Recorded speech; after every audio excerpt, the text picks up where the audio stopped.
श्री शिवाय नमस्तुभ्यम। जय माता रानी। दोस्तों, आपके अपने चैनल धर्म साधना में आपका बहुत बहुत स्वागत है। माँ भगवती दुर्गा की कृपा आप और आपके पूरे परिवार पर सदा सर्वदा बनी रहे। और आज की कथा में आप श्रवण करेंगे शिव महापुराण के 11वें अध्याय का। और जैसा कि मैंने आपको कल ही बताया था कि आगे की कथाएं बहुत ही रोचक होने वाली हैं, क्योंकि आज के अध्याय में और आगे आने वाले अध्याय में भी आप भगवान शिव और सती के संवाद भी सुनेंगे और उनके विवाह के बारे में भी विस्तृत वर्णन आपको सुनने को मिलेगा। तो इसलिए पूरे भक्ति भाव से प्रतिदिन की कथाएं आप जरूर सुनिए। और अगर आपको ये कथाएं पसंद आती हैं तो इस वीडियो को ज़्यादा से ज़्यादा अपने फैमिली और फ्रेंड्स के साथ शेयर भी करिए। और अब भगवान भोलेनाथ और माता पार्वती का मन में ध्यान करते हुए इस कथा का श्रवण करते हैं। ब्रह्मा जी कहते हैं, हे मुने, उधर सती ने आश्विन मास के शुक्ल पक्ष की अष्टमी तिथि को उपवास करके भक्ति भाव से सर्वेश्वर शिव का पूजन किया। इस प्रकार नंदा व्रत पूर्ण होने पर नौमी तिथि को दिन में ध्यान मग्न हुई सती को भगवान शिव ने प्रत्यक्ष दर्शन दिया। उनका श्री विग्रह सर्वांग सुंदर एवं गौर वर्ण का था। उनके 5 मुख थे और प्रत्येक मुख में 3-3 नेत्र थे। भाल देश में चंद्रमा शोभा दे रहा था। उनका चित्त प्रसन्न था और कंठ में नील चिन्ह दृष्टिगोचर होता था। उनके 4 भुजाएं थी और उन्होंने हाथों में त्रिशूल, ब्रह्म कपाल, वर तथा अभय धारण कर रखे थे। भस्ममय अंगराग से उनका सारा शरीर उद्भासित हो रहा था और गंगा जी उनके मस्तक की शोभा बढ़ा रही थी। उनके सभी अंग बड़े मनोहर थे। वे महान लावण्य के धाम जान पड़ते थे। उनके मुख करोड़ों चंद्रमाओं के समान प्रकाशमान एवं आह्लादजनक थे। उनकी अंग कांति करोड़ों कामदेवों को तिरस्कृत कर रही थी तथा उनकी आकृति स्त्रियों के लिए सर्वथा ही प्रिय थी। सती ने ऐसे सौंदर्य और माधुर्य से युक्त प्रभु महादेव जी को प्रत्यक्ष देखकर उनके चरणों की वंदना की। उस समय उनका मुख लज्जा से झुका हुआ था। तपस्या के पुंज का फल प्रदान करने वाले महादेव जी उन्हीं के लिए कठोर व्रत धारण करने वाली सती को पत्नी बनाने के लिए प्राप्त करने की इच्छा रखते हुए भी उनसे इस प्रकार बोले। महादेव जी ने कहा, उत्तम व्रत का पालन करने वाली दक्ष नंदिनी, मैं तुम्हारे इस व्रत से बहुत प्रसन्न हूँ, इसलिए कोई वर मांगो। तुम्हारे मन को जो अभिष्ट होगा वही वर मैं तुम्हें दूंगा। ब्रह्मा जी कहते हैं, हे मुने, जगदीश्वर महादेव जी यद्यपि सती के मनोभाव को जानते थे तो भी उनकी बात सुनने के लिए बोले, कोई वर मांगो। परंतु सती लज्जा के अधीन हो गई थी, इसलिए उनके हृदय में जो बात थी उसे वे स्पष्ट शब्दों में न कह सकी। उनका जो अभीष्ट मनोरथ था वह लज्जा से आच्छादित हो गया। प्राण वल्लभ शिव का प्रिय वचन सुनकर सती अत्यंत प्रेम में मग्न हो गई। इस बात को जानकर भक्तवत्सल भगवान शंकर बड़े प्रसन्न हुए और शीघ्रता पूर्वक बारंबार कहने लगे, वर मांगो, वर मांगो। सत्पुरुषों के आश्रयभूत अंतर्यामी शंभु सती की भक्ति के वशीभूत हो गए थे। तब सती ने अपनी लज्जा को रोककर महादेव जी से कहा, हे वर देने वाले प्रभु, मुझे मेरी इच्छा के अनुसार ऐसा वर दीजिए जो टल न सके। भक्तवत्सल भगवान शंकर ने देखा सती अपनी बात पूरी नहीं कर पा रही हैं। तब वे स्वयं ही उनसे बोले, हे देवी, तुम मेरी भार्या हो जाओ। अपने अभिष्ट फल को प्रकट करने वाले उनके इस वचन को सुनकर आनंद मग्न हुई सती चुपचाप खड़ी रह गई, क्योंकि वे मनोवांछित वर पा चुकी थी। फिर दक्ष कन्या प्रसन्न हो दोनों हाथ जोड़कर मस्तक झुकाकर भक्तवत्सल भगवान शिव से बारंबार कहने लगी। सती बोली, हे देवाधिदेव महादेव, हे प्रभो, हे जगतपते, आप मेरे पिता को कहकर वैवाहिक विधि से मेरा पाणी ग्रहण करें। ब्रह्मा जी कहते हैं, हे नारद, सती की यह बात सुनकर भक्तवत्सल महेश्वर ने प्रेम से उनकी ओर देखकर कहा, हे प्रिय, ऐसा ही होगा। तब दक्ष कन्या सती भी भगवान शिव को प्रणाम करके भक्तिपूर्वक विदा मांग जाने की आज्ञा प्राप्त करके मोह और आनंद से युक्त होकर माता के पास लौट गई। इधर भगवान शिव भी हिमालय पर अपने आश्रय में प्रवेश करके दक्ष कन्या सती के वियोग से कुछ कष्ट का अनुभव करते हुए उन्हीं का चिंतन करने लगे। हे देवर से फिर मन को एकाग्र करके लौकिक गति का आश्रय ले भगवान शंकर ने मन ही मन मेरा स्मरण किया। त्रिशूलधारी महेश्वर के स्मरण करने पर उनकी सिद्धि से प्रेरित हो मैं तुरंत ही उनके सामने जा खड़ा हुआ। हे तात, हिमालय के शिखर पर जहाँ सती के वियोग का अनुभव करने वाले महादेव जी विद्यमान थे, वहीं मैं सरस्वती के साथ उपस्थित हो गया। हे देवर से सरस्वती सहित मुझे आया देख सती के प्रेम पास में बंधे हुए शिव उत्सुकता पूर्वक बोले। शंभु ने कहा, हे ब्रह्मन, मैं जब से विवाह के कार्य में स्वार्थ बुद्धि कर बैठा हूँ तब से अब मुझे इस स्वार्थ में ही स्वत्व सा प्रतीत होता है। दक्ष कन्या सती ने बड़ी भक्ति से मेरी आराधना की है। उसके नंदा व्रत के प्रभाव से मैंने उसे अभिष्ट वर देने की घोषणा की है। हे ब्रह्मन, तब उसने मुझसे यह वर मांगा कि आप मेरे पति हो जाइए।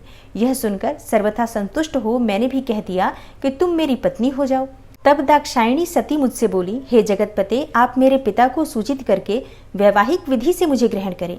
हे ब्रह्मन, उसकी भक्ति से संतोष होने के कारण मैंने उसका यह अनुरोध भी स्वीकार कर लिया। हे विधाता, तब सती अपनी माता के घर चली गई और मैं यहाँ चला आया। इसलिए अब तुम मेरी आज्ञा से दक्ष के घर जाओ और ऐसा यत्न करो जिससे प्रजापति दक्ष शीघ्र ही मुझे अपनी कन्या का दान कर दें। ब्रह्मा जी कहते हैं, भगवान शिव के इस प्रकार आज्ञा देने पर मैं कृतकृत्य और प्रसन्न हो गया और भक्तवत्सल भगवान शिव से इस प्रकार बोला। मुझ ब्रह्मा ने कहा, हे भगवान शंभो, आपने जो कुछ कहा है उस पर भली भांति विचार करके हम लोगों ने पहले ही उसे सुनिश्चित कर दिया है। हे वृषभध्वज, इसमें मुख्यतः देवताओं का और मेरा भी स्वार्थ है। दक्ष स्वयं ही आपको अपनी पुत्री प्रदान करेंगे, किंतु आपकी आज्ञा से मैं भी उनके सामने आपका संदेश कह दूंगा। सर्वेश्वर महाप्रभु महादेव जी से ऐसा कहकर मैं अत्यंत वेगशाली रथ के द्वारा दक्ष के घर जा पहुंचा। नारद जी ने पूछा, वक्ताओं में श्रेष्ठ महाभाग विधातः, बताइए, जब सती घर पर लौट कर आई तब दक्ष ने उनके लिए क्या किया? ब्रह्मा जी ने कहा, तपस्या करके मनोवांछित वर पाकर सती जब घर को लौट गईं, तब वहां उन्होंने माता पिता को प्रणाम किया। सती ने अपनी सखी के द्वारा माता पिता को तपस्या संबंधी सब समाचार कहलवाया। सखी ने यह भी सूचित किया कि सती को महेश्वर से वर की प्राप्ति हुई है और वे सती की भक्ति से बहुत संतुष्ट हुए हैं।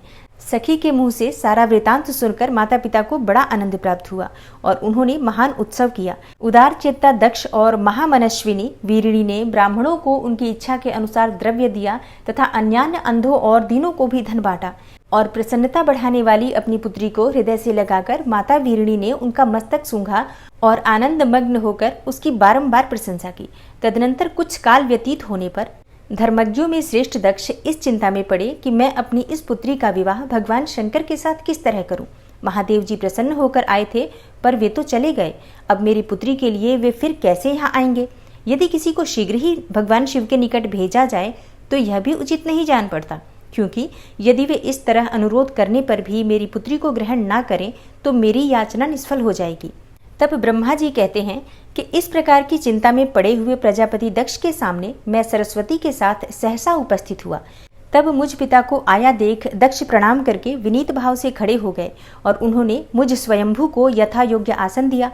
तदनंतर दक्ष ने जब मेरे आने का कारण पूछा तब मैंने सब बातें बताकर उनसे कहा, हे प्रजापते, भगवान शंकर ने तुम्हारी पुत्री को प्राप्त करने के लिए निश्चय ही मुझे तुम्हारे पास भेजा है। इस विषय में जो श्रेष्ठ कृत्य हो उसका निश्चय करो। जैसे सती ने नाना प्रकार के भावों से तथा सात्विक व्रत के द्वारा भगवान शिव की आराधना की है, उसी तरह वे भी सती की आराधना करते हैं। इसलिए हे दक्ष, भगवान शिव के लिए ही संकल्पित एवं प्रकट हुई अपनी इस पुत्री को तुम अविलंब उनकी सेवा में सौंप दो। इससे तुम कृतकृत्य हो जाओगे। मैं नारद के साथ जाकर उन्हें तुम्हारे घर ले आऊंगा, फिर तुम उन्हीं के लिए उत्पन्न हुई अपनी यह पुत्री उनके हाथों में दे दो। ब्रह्मा जी कहते हैं, हे नारद, मेरी यह बात सुनकर मेरे पुत्र दक्ष को बड़ा हर्ष हुआ। वे अत्यंत प्रसन्न होकर बोले, हे पिताजी, ऐसा ही होगा। हे मुने, तब मैं अत्यंत हर्षित हो वहां से उस स्थान को लौटा जहां लोक कल्याण में तत्पर रहने वाले भगवान शिव बड़ी उत्सुकता से मेरी प्रतीक्षा कर रहे थे। हे नारद, मेरे लौट आने पर स्त्री और पुत्री सहित प्रजापति दक्ष भी पूर्णकाम हो गए।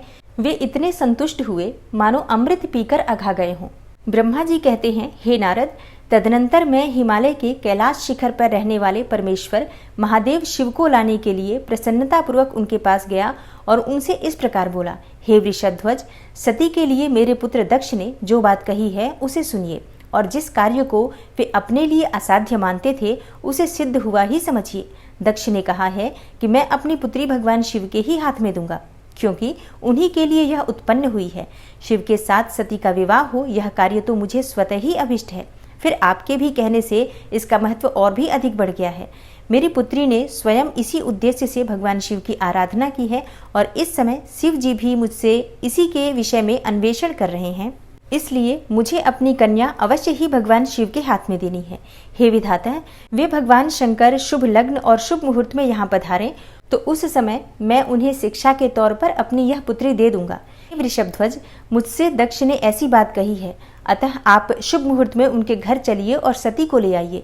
हे मुने, मेरी यह बात सुनकर भक्तवत्सल रुद्र लौकिक गति का आश्रय लेकर हंसते हुए मुझसे बोले, संसार की सृष्टि करने वाले ब्रह्मा जी, मैं तुम्हारे और नारद के साथ ही दक्ष के घर चलूंगा। अतः नारद का स्मरण करो, अपने मरीचि आदि मानस पुत्रों को भी बुला लो। हे विधे, मैं उन सबके साथ दक्ष के निवास स्थान पर चलूंगा, मेरे पार्षद भी मेरे साथ रहेंगे। हे नारद, लोकाचार के निर्वाह में लगे हुए भगवान शिव के इस प्रकार आज्ञा देने पर मैंने तुम्हारा और मरीचि आदि पुत्रों का भी स्मरण किया। मेरे याद करते ही तुम्हारे साथ मेरे सभी मानस पुत्र मन में आदर की भावना लिए शीघ्र ही वहां आ पहुंचे। उस समय तुम सब लोग हर्ष से उत्फुल्ल हो रहे थे। फिर रुद्र के स्मरण करने पर शिव भक्तों के सम्राट भगवान विष्णु भी अपने सैनिकों तथा कमला देवी के साथ गरुड़ पर आरूढ़ होकर तुरंत वहां आ गए। तदनंतर चैत्र मास के शुक्ल पक्ष की त्रयोदशी तिथि में रविवार को पूर्वा फाल्गुनी नक्षत्र में मुझ ब्रह्मा और विष्णु आदि समस्त देवताओं के साथ महेश्वर ने विवाह के लिए यात्रा की। मार्ग में उन देवताओं और ऋषियों के साथ यात्रा करते हुए भगवान शंकर बड़ी शोभा पा रहे थे। वहां जाते हुए देवताओं, मुनियों तथा आनंद मग्न मन वाले प्रमथ गणों का रास्ते में बड़ा उत्सव हो रहा था। भगवान शिव की इच्छा से वृषभ, व्याघ्र, सर्प, जटा और चंद्रकला आदि सबके सब उनके लिए यथा योग्य आभूषण बन गए। तदनंतर वेग से चलने वाले बलवान बलिवर्द नंदिकेश्वर पर आरूढ़ हुए महादेव जी श्री विष्णु आदि देवताओं को साथ लिए क्षण भर में प्रसन्नता पूर्वक दक्ष के घर जा पहुंचे। वहां विनीत चित्त वाले प्रजापति दक्ष समस्त आत्मीय जनों के साथ भगवान शिव की अगवानी के लिए उनके सामने आए। उस समय उनके समस्त अंगों में हर्ष जनित रोमांच हो आया था। स्वयं दक्ष ने अपने द्वार पर आए हुए समस्त देवताओं का सत्कार किया। वे सब लोग सुरश्रेष्ठ शिव को बिठाकर उनके पार्श्व भाग में स्वयं भी मुनियों के साथ क्रमशः बैठ गए। इसके बाद दक्ष ने मुनियों सहित समस्त देवताओं की परिक्रमा की और उन सबके साथ भगवान शिव को घर के भीतर ले आए। उस समय दक्ष के मन में बड़ी प्रसन्नता थी। उन्होंने सर्वेश्वर शिव को उत्तम आसन देकर स्वयं ही विधि पूर्वक उनका पूजन किया। तत्पश्चात श्री विष्णु का, मेरा, ब्राह्मणों का और देवताओं का और समस्त शिव गणों का भी यथोचित विधि से उत्तम भक्तिभाव के साथ पूजन किया। इस तरह पूजनीय पुरुषों तथा अन्य लोगों सहित उन सबका यथोचित आदर सत्कार करके दक्ष ने मेरे मानस पुत्र मरीचि आदि मुनियों के साथ आवश्यक सलाह की। इसके बाद मेरे पुत्र दक्ष ने मुझ पिता से मेरे चरणों में प्रणाम करके प्रसन्नता पूर्वक कहा, हे प्रभु, आप ही वैवाहिक कार्य कराएं। तब मैं भी हर्ष भरे हृदय से बहुत अच्छा कहकर उठा और वह सारा कार्य कराने लगा। तदनंतर ग्रहों के बल से युक्त शुभ लग्न और मुहूर्त में दक्ष ने हर्षपूर्वक अपनी पुत्री सती का हाथ भगवान शंकर के हाथ में दे दिया। उस समय हर्ष से भरे हुए भगवान वृषभध्वज ने भी वैवाहिक विधि से सुंदरी दक्ष कन्या का पाणी ग्रहण किया। फिर मैंने और श्री हरि ने, तुमने और अन्य मुनियों ने, समस्त देवताओं ने और प्रमथ गणों ने भगवान शिव को प्रणाम किया और सबने नाना प्रकार की स्तुतियों द्वारा उन्हें संतुष्ट किया। उस समय नाच गान के साथ महान उत्सव मनाया गया। समस्त देवताओं और मुनियों को बड़ा आनंद प्राप्त हुआ। भगवान शिव के लिए कन्यादान करके मेरे पुत्र दक्ष कृतार्थ हो गए। शिवा और शिव प्रसन्न हुए तथा सारा संसार मंगल का निकेतन बन गया। तब ब्रह्मा जी कहते हैं, हे नारद, कन्यादान करके दक्ष ने भगवान शंकर को नाना प्रकार की वस्तुएं दहेज में दी। यह सब करके वे बड़े प्रसन्न हुए। फिर उन्होंने ब्राह्मणों को भी नाना प्रकार के धन बांटे। तत्पश्चात लक्ष्मी सहित भगवान विष्णु शंभु के पास आकर हाथ जोड़कर खड़े हुए और बोले, हे देवाधिदेव महादेव, दया सागर, हे प्रभु, हे तात, आप संपूर्ण जगत के पिता हैं और सती देवी सबकी माता हैं। आप दोनों सत्पुरुषों के कल्याण तथा दुष्टों के दमन के लिए सदा लीला पूर्वक अवतार ग्रहण करते हैं। यह सनातन श्रुति का कथन है। आप चिकने नील अंजन के समान शोभा वाली सती के साथ जिस प्रकार शोभा पा रहे हैं, मैं उससे उल्टे लक्ष्मी के साथ शोभा पा रहा हूँ। अर्थात सती नील वर्णा तथा आप गौर वर्ण हैं, उससे उल्टे मैं नील वर्ण तथा लक्ष्मी गौर वर्णा है। ब्रह्मा जी कहते हैं, हे नारद, मैं देवी सती के पास आकर गृह सूत्रोक्त विधि से विस्तार पूर्वक सारा अग्नि कार्य कराने लगा। मुझ आचार्य तथा ब्राह्मणों की आज्ञा से शिवा और शिव ने बड़े हर्ष के साथ विधि पूर्वक अग्नि की परिक्रमा की। उस समय वहां बड़ा अद्भुत उत्सव मनाया गया।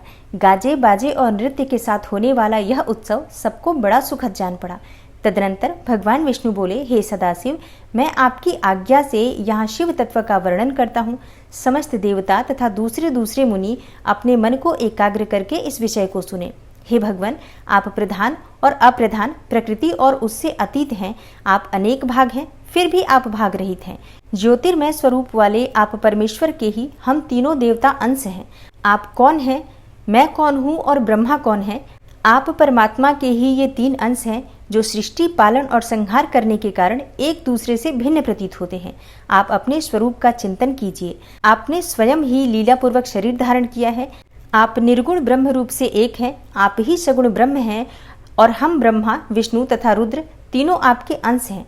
जैसे एक ही शरीर के भिन्न भिन्न अवयव मस्तक, ग्रीवा आदि नाम धारण करते हैं, तथापि उस शरीर से वे भिन्न नहीं हैं, उसी प्रकार हम तीनों अंश आप परमेश्वर के ही अंग हैं, जो ज्योतिर्मय, आकाश के समान सर्वव्यापी एवं निर्लेप, स्वयं ही अपना धाम, पुराण, कूटस्थ, अव्यक्त, अनंत, नित्य तथा दीर्घ आदि विशेषणों से रहित निर्विशेष ब्रह्म है। वही आप शिव हैं। अतः आप ही सब कुछ हैं। ब्रह्मा जी कहते हैं, हे मुनीश्वर, भगवान विष्णु की यह बात सुनकर महादेव जी बड़े प्रसन्न हुए। तदनंतर उस विवाह यज्ञ के स्वामी यजमान परमेश्वर शिव प्रसन्न हो लौकिक गति का आश्रय लेकर हाथ जोड़कर खड़े हुए मुझ ब्रह्मा से प्रेम पूर्वक बोले। भगवान शिव ने कहा, हे ब्रह्मन, आपने सारा वैवाहिक कार्य अच्छी तरह संपन्न करा दिया। अब मैं बहुत प्रसन्न हूँ। आप मेरे आचार्य हैं, बताइए आपको क्या दक्षिणा दूँ? हे सुरज्येष्ठ, आप उस दक्षिणा को मांगिए। हे महाभाग, यदि वह अत्यंत दुर्लभ हो तो भी उसे शीघ्र ही कहिए। मुझे आपके लिए कुछ भी अदेय नहीं है। हे मुने, भगवान शंकर का यह वचन सुनकर मैं हाथ जोड़ विनीत चित्त से उन्हें बारंबार प्रणाम करके बोला, देवेश, यदि आप प्रसन्न हो और महेश्वर, यदि मैं वर पाने के योग्य हूँ तो प्रसन्नता पूर्वक जो बात कहता हूँ उसे पूर्ण कीजिए। हे महादेव, आप इसी रूप में इसी वेदी पर सदा विराजमान रहें, जिससे आपके दर्शन से मनुष्यों के पाप धुल जाएं। हे चंद्रशेखर, आपका सानिध्य होने से मैं इस वेदी के समीप आश्रम बनाकर तपस्या करूं, यह मेरी अभिलाषा है। चैत्र के शुक्ल पक्ष की त्रयोदशी को पूर्वा फाल्गुनी नक्षत्र में रविवार के दिन इस भूतल पर जो मनुष्य भक्ति भाव से आपका दर्शन करे, उसके सारे पाप तत्काल नष्ट हो जाएं, विपुल पुण्य की वृद्धि हो और समस्त रोगों का सर्वथा नाश हो जाए। जो नारी दुर्भगा, वंध्या, कानी अथवा रूपहीना हो, वह भी आपके दर्शन मात्र से ही अवश्य निर्दोष हो जाए। मेरी यह बात उनकी आत्मा को सुख देने वाली थी। इसे सुनकर भगवान शिव ने प्रसन्नचित्त से कहा, हे विधाता, ऐसा ही होगा। मैं तुम्हारे कहने से संपूर्ण जगत के हित के लिए अपनी पत्नी सती के साथ इस वेदी पर सुस्थिर भाव से स्थित रहूंगा। ऐसा कहकर पत्नी सहित भगवान शिव अपनी अंश रूपिणी मूर्ति को प्रकट करके वेदी के मध्य भाग में विराजमान हो गए। तत्पश्चात स्वजनों पर स्नेह रखने वाले परमेश्वर शंकर दक्ष से विदा लेकर अपनी पत्नी सती के साथ कैलाश जाने को उद्यत हुए। उस समय उत्तम बुद्धि वाले दक्ष ने मस्तक झुकाकर हाथ जोड़कर भगवान वृषभध्वज की प्रेम पूर्वक स्तुति की। फिर श्री हरि विष्णु आदि समस्त देवताओं, मुनियों और शिवगणों ने नमस्कार पूर्वक नाना प्रकार की स्तुति करके बड़े आनंद से जय जयकार किया। तदनंतर दक्ष की आज्ञा से भगवान शिव ने प्रसन्नता पूर्वक सती को वृषभ की पीठ पर बिठाया और स्वयं भी उस पर आरूढ़ होकर वे प्रभु हिमालय पर्वत की ओर चले। भगवान शंकर के समीप वृषभ पर बैठी हुई सुंदर दांत और मनोहर हास वाली सती अपनी नील श्याम वर्ण के कारण चंद्रमा में नीली रेखा के समान शोभा पा रही थी। उस समय उन नव दंपत्ति की शोभा देख श्री विष्णु आदि समस्त देवता, मरीचि आदि महर्षि तथा दूसरे लोग ठगे से रह गए, हिलडुल भी न सके तथा दक्ष भी मोहित हो गए। तत्पश्चात कोई बाजे बजाने लगा और दूसरे लोग मधुर स्वर से गीत गाने लगे। कितने ही लोग प्रसन्नता पूर्वक शिव के कल्याण में उज्जवल यश का गान करते हुए उनके पीछे पीछे चले। भगवान शंकर ने बीच रास्ते से दक्ष को प्रसन्नता पूर्वक लौटा दिया और स्वयं प्रेमाकुल हो प्रमथ गणों के साथ अपने धाम को जा पहुंचे। यद्यपि भगवान शिव ने विष्णु आदि देवताओं को भी विदा कर दिया था, तो भी वे बड़ी प्रसन्नता और भक्ति के साथ पुनः उनके साथ हो लिए। उन सब देवताओं, प्रमथ गणों तथा अपनी पत्नी सती के साथ हर्ष भरे शंभु हिमालय पर्वत से सुशोभित अपने कैलाश धाम में जा पहुंचे। वहां जाकर उन्होंने देवताओं, मुनियों तथा दूसरे लोगों का बहुत आदर सम्मान करके उन्हें प्रसन्नता पूर्वक विदा किया। शंभु की आज्ञा ले वे विष्णु आदि सब देवता तथा मुनि नमस्कार और स्तुति करके मुख पर प्रसन्नता की छाप लिए अपने अपने धाम को चले गए। सदाशिव का चिंतन करने वाले भगवान शिव भी अत्यंत आनंदित हो हिमालय के शिखर पर रहकर अपनी पत्नी दक्ष कन्या सती के साथ विहार करने लगे। तब सूत जी कहते हैं, हे मुनियों, पूर्व काल में स्वयंभू मनवंतर में भगवान शंकर और सती का जिस प्रकार विवाह हुआ वह सारा प्रसंग मैंने तुमसे कह दिया। जो विवाह काल में यज्ञ तथा किसी भी शुभ कार्य के आरंभ में भगवान शंकर की पूजा करके शांत चित्त से इस कथा को सुनता है, उसका सारा कर्म तथा वैवाहिक आयोजन बिना किसी विघ्न बाधा के पूर्ण होता है और दूसरे शुभ कर्म भी सदा निर्विघ्न पूर्ण होते हैं। इस शुभ उपाख्यान को प्रेम पूर्वक सुनकर विवाहित होने वाली कन्या भी सुख, सौभाग्य, सुशीलता और सदाचार आदि सद्गुणों से संपन्न साध्वी स्त्री तथा पुत्रवती होती है। नारद जी बोले, हे ब्रह्मन, हे विधे, हे प्रजानाथ, हे महाप्राज्ञ, हे दयानिधे, आपने जिस प्रकार भगवान शंकर तथा देवी सती के मंगलकारी सुयश का श्रवण कराया है, उसी प्रकार से अब इस समय पुनः प्रेम पूर्वक उनके उत्तम यश का भी वर्णन कीजिए।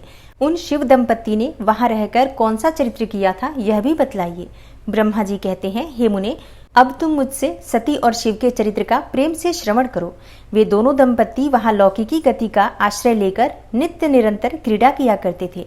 तदनंतर महादेवी सती को अपने पति शंकर का वियोग प्राप्त हुआ, ऐसा कुछ श्रेष्ठ बुद्धि वाले विद्वानों का कथन है। परंतु मुने, वास्तव में उन दोनों का परस्पर वियोग कैसे हो सकता है, क्योंकि वे दोनों वाणी और अर्थ के समान एक दूसरे से सदा मिले जुले हैं, शक्ति और शक्तिमान हैं तथा चित्त स्वरूप हैं। फिर भी उनमें लीला विषयक रुचि होने के कारण वह सब कुछ संघटित हो सकता है। सती और शिव यद्यपि ईश्वर हैं, तो भी लौकिक रीति का अनुसरण करके वे जो लीलाएं करते हैं वे सब संभव हैं। दक्ष कन्या सती ने जब देखा कि मेरे पति ने मुझे त्याग दिया है, तब वे अपने पिता दक्ष के यज्ञ में गई और वहां भगवान शंकर का अनादर देखकर उन्होंने अपने शरीर को त्याग दिया। वे ही सती पुनः हिमालय के घर पार्वती के नाम से प्रकट हुई और बड़ी भारी तपस्या करके उन्होंने विवाह के द्वारा पुनः भगवान शिव को ही प्राप्त कर लिया। सूत जी कहते हैं, हे महर्षियों, ब्रह्मा जी की यह बात सुनकर नारद जी ने विधाता से शिवा और शिव के महान यश के विषय में इस प्रकार पूछा। नारद जी बोले, हे महाभाग, हे विष्णु शिष्य, हे विधाता, आप मुझे शिवा और शिव के भाव तथा आचार से संबंध रखने वाले उनके चरित्र को विस्तार पूर्वक सुनाइए। हे तात, भगवान शंकर ने अपने प्राणों से भी प्यारी धर्मपत्नी सती का किस लिए त्याग किया? वह घटना तो मुझे बड़ी विचित्र जान पड़ती है, अतः आप इसे अवश्य कहें। हे अज, आपके पुत्र दक्ष के यज्ञ में भगवान शिव का अनादर कैसे हुआ और वहां पिता के यज्ञ में जाकर सती ने अपने शरीर का त्याग किस प्रकार किया और उसके बाद वहां क्या हुआ? भगवान महेश्वर ने क्या किया? ये सब बातें मुझसे कहिए, इन्हें सुनने के लिए मेरे मन में बड़ी श्रद्धा है। तब ब्रह्मा जी ने कहा, हे मेरे पुत्रों में श्रेष्ठ, हे महाप्राज्ञ, हे तात नारद, तुम महर्षियों के साथ बड़े प्रेम से भगवान चंद्रमौली का यह चरित्र सुनो। श्री विष्णु आदि देवताओं से सेवित पर ब्रह्म महेश्वर को नमस्कार करके मैं उनके महान अद्भुत चरित्र का वर्णन आरंभ करता हूँ। हे मुने, यह सब भगवान शिव की ही लीला है। वे प्रभु अनेक प्रकार की लीला करने वाले स्वतंत्र और निर्विकार हैं और देवी सती भी वैसी ही हैं, अन्यथा वैसा कर्म करने में कौन समर्थ हो सकता है? परमेश्वर शिव ही पर ब्रह्म परमात्मा हैं। एक समय की बात है, तीनों लोकों में विचरने वाले लीला विशारद भगवान रुद्र सती के साथ बैल पर आरूढ़ होकर इस भूतल पर भ्रमण कर रहे थे। घूमते घूमते वे दंडकारण्य में आए। वहां उन्होंने लक्ष्मण सहित भगवान श्री राम को देखा, जो रावण द्वारा छल पूर्वक हरी गई अपनी प्यारी पत्नी सीता की खोज कर रहे थे। वे हा सीते ऐसा उच्च स्वर से पुकारते, जहां तहां देखते और बारंबार रोते थे। उनके मन में विरह का आवेश छा गया था। सूर्यवंश में उत्पन्न वीर भूपाल दशरथ नंदन भरताग्रज श्री राम आनंद रहित हो लक्ष्मण के साथ वन में भ्रमण कर रहे थे और उनकी कांति फीकी पड़ गई थी। उस समय उदार चेता पूर्णकाम भगवान शंकर ने बड़ी प्रसन्नता के साथ उन्हें प्रणाम किया और जय जयकार करके वे दूसरी ओर चले गए। भक्तवत्सल भगवान शंकर ने उस वन में श्री राम के सामने अपने को प्रकट नहीं किया। भगवान शिव की मोह में डालने वाली ऐसी लीला देख सती को बड़ा विस्मय हुआ। वे उनकी माया से मोहित हो उनसे इस प्रकार बोली। सती ने कहा, हे देवाधिदेव, हे सर्वेश, हे पर ब्रह्म परमेश्वर, ब्रह्मा विष्णु आदि सभी देवता आपकी ही सदा सेवा करते हैं। आप ही सबके द्वारा प्रणाम करने योग्य हैं और सबको आपका ही सर्वदा सेवन और ध्यान करना चाहिए। वेदांत शास्त्र के द्वारा यत्न पूर्वक जानने योग्य निर्विकार परम प्रभु आप ही हैं। हे नाथ, ये दोनों पुरुष कौन हैं? इनकी आकृति विरह व्यथा से व्याकुल दिखाई देती है। ये दोनों धनुर्धर वीर वन में विचरते हुए क्लेश के भागी और दीन हो रहे हैं। इनमें से जो ज्येष्ठ है उसकी अंग कांति नील कमल के समान श्याम है, उसे देखकर किस कारण से आप आनंद विभोर हो उठे थे? आपका चित्त क्यों अत्यंत प्रसन्न हो गया था और आप इस समय भक्त के समान विनम्र क्यों हो गए थे? हे स्वामिन, कल्याणकारी शिव, आप मेरे संशय को सुने। हे प्रभु, सेव्य स्वामी अपने सेवक को प्रणाम करे, यह उचित नहीं जान पड़ता है। तदनंतर ब्रह्मा जी कहते हैं, हे नारद, कल्याणमयी परमेश्वरी आदिशक्ति सती देवी ने शिव की माया के वशीभूत होकर जब भगवान शिव से इस प्रकार प्रश्न किया, तब सती की वह बात सुनकर लीला विशारद परमेश्वर शंकर हंसकर उनसे इस प्रकार बोले।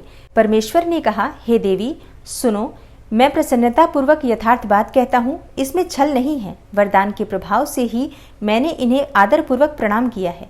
हे प्रिय, ये दोनों भाई वीरों द्वारा सम्मानित हैं। इनके नाम हैं श्री राम और लक्ष्मण। इनका प्राकट्य सूर्य वंश में हुआ है। ये दोनों राजा दशरथ के विद्वान पुत्र हैं। इनमें जो गोरे रंग के छोटे बंधु हैं वे साक्षात शेष के अंश हैं। उनका नाम लक्ष्मण है। इनके बड़े भैया का नाम श्री राम है। इनके रूप में भगवान विष्णु ही अपने संपूर्ण अंश से प्रकट हुए हैं। उपद्रव इनसे दूर ही रहते हैं। ये साधु पुरुषों की रक्षा और हम लोगों के कल्याण के लिए इस पृथ्वी पर अवतीर्ण हुए हैं। ऐसा कहकर सृष्टिकर्ता भगवान शंभु चुप हो गए। भगवान शिव की ऐसी बात सुनकर भी सती को उनकी बात पर विश्वास नहीं हुआ। और क्यों न हो, भगवान शिव की माया बड़ी प्रबल है। वह संपूर्ण त्रिलोकी को मोह में डाल देने वाली है। सती के मन में मेरी बात पर विश्वास नहीं है, यह जानकर लीला विशारद प्रभु सनातन शंभु यो बोले। भगवान शिव ने कहा, हे देवी, मेरी बात सुनो। यदि तुम्हारे मन में मेरे कथन पर विश्वास नहीं है तो तुम वहां जाकर अपनी ही बुद्धि से श्री राम की परीक्षा कर लो। प्यारी सती, जिस प्रकार तुम्हारा मोह या भ्रम नष्ट हो जाए वह करो। तुम वहां जाकर परीक्षा करो, तब तक मैं इस बरगद के नीचे खड़ा हूँ। ब्रह्मा जी कहते हैं, हे नारद, भगवान शिव की आज्ञा से ईश्वरी सती वहां गई और मन ही मन यह सोचने लगी कि मैं वनचारी राम की कैसे परीक्षा करूं। अच्छा, मैं सीता का रूप धारण करके राम के पास चलूं। यदि राम साक्षात विष्णु हैं तब तो सब कुछ जान लेंगे, अन्यथा वे मुझे नहीं पहचानेंगे। ऐसा विचार कर सती सीता बनकर श्री राम के समीप उनकी परीक्षा लेने के लिए गई। वास्तव में वे मोह में पड़ गई थी। सती को सीता के रूप में सामने आई देखकर शिव शिव का जप करते हुए रघुकुल नंदन श्री राम सब कुछ जान गए और हंसते हुए उन्हें नमस्कार करके बोले। श्री राम ने पूछा, हे सती जी, आपको नमस्कार है। आप प्रेम पूर्वक बताएं, भगवान शंभु कहाँ गए हैं? आप पति के बिना अकेली ही इस वन में क्यों कर आई? हे देवी, आपने अपना रूप त्याग कर किस लिए यह नूतन रूप धारण किया है? मुझ पर कृपा करके इसका कारण बतलाइए। श्री रामचंद्र जी की यह बात सुनकर सती उस समय आश्चर्यचकित हो गई। वे शिव जी की कही हुई बात का स्मरण करके और उसे यथार्थ समझकर बहुत लज्जित हुई। श्री राम को साक्षात विष्णु जान अपने रूप को प्रकट करके मन ही मन भगवान शिव के चरणारविंदों का चिंतन कर प्रसन्न चित्त हुई सती उनसे इस तरह बोली, हे रघुनंदन, स्वतंत्र परमेश्वर भगवान शिव मेरे तथा अपने पार्षदों के साथ पृथ्वी पर भ्रमण करते हुए इस वन में आ गए थे। यहाँ उन्होंने सीता की खोज में लगे हुए लक्ष्मण सहित तुमको देखा। उस समय सीता के लिए तुम्हारे मन में बड़ा क्लेश था और तुम विरह शोक से पीड़ित दिखाई देते थे। उस अवस्था में तुम्हें प्रणाम करके वे चले गए और उस वट वृक्ष के नीचे अभी खड़े ही हैं। भगवान शिव बड़े आनंद के साथ तुम्हारे वैष्णव रूप की उत्कृष्ट महिमा का गान कर रहे थे। यद्यपि उन्होंने तुम्हें चतुर्भुज विष्णु के रूप में नहीं देखा तो भी तुम्हारा दर्शन करते ही वे आनंद विभोर हो गए। इस निर्मल रूप की ओर देखते हुए उन्हें बड़ा आनंद प्राप्त हुआ। इस विषय में मेरे पूछने पर भगवान शंभु ने जो बात कही उसे सुनकर मेरे मन में भ्रम उत्पन्न हो गया। अतः हे राघवेंद्र, मैंने उनकी आज्ञा लेकर तुम्हारी परीक्षा की है। हे श्री राम, अब मुझे ज्ञात हो गया कि तुम साक्षात विष्णु हो। तुम्हारी सारी प्रभुता मैंने अपनी आंखों से देख ली। अब मेरा संशय दूर हो गया। तो भी हे महामते, तुम मेरी बात सुनो। मेरे सामने यह सच सच बताओ कि तुम भगवान शिव के भी वंदनीय कैसे हो गए। मेरे मन में यही एक संदेह है, इसे निकाल दो और शीघ्र ही मुझे पूर्ण शांति प्रदान करो। सती का यह वचन सुनकर श्री राम के नेत्र प्रफुल्ल कमल के समान खिल उठे। उन्होंने मन ही मन अपने प्रभु भगवान शिव का स्मरण किया।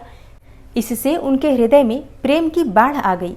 हे मुने, आज्ञा न होने के कारण वे सती के साथ भगवान शिव के निकट नहीं गए तथा मन ही मन उनकी महिमा का वर्णन करके श्री रघुनाथ जी ने सती से कहना प्रारंभ किया, ओम नमः शिवाय, श्री शिवाय नमस्तुभ्यम। दोस्तों, आज की कथा का यहीं पर समापन करती हूँ और इसके आगे की कथा आप कल के अध्याय में सुनेंगे। उम्मीद करती हूँ कि आज की कथा भी आपको ज़रूर पसंद आई होगी और कल की कथा का आप इंतज़ार भी अवश्य करेंगे। वीडियो पसंद आती है तो वीडियो को लाइक करें और चैनल को सब्सक्राइब कर लीजिए, बेल आइकन को भी प्रेस कर लीजिए और अगर संभव हो तो इस वीडियो को ज़्यादा से ज़्यादा शिव भक्तों तक शेयर किया करें।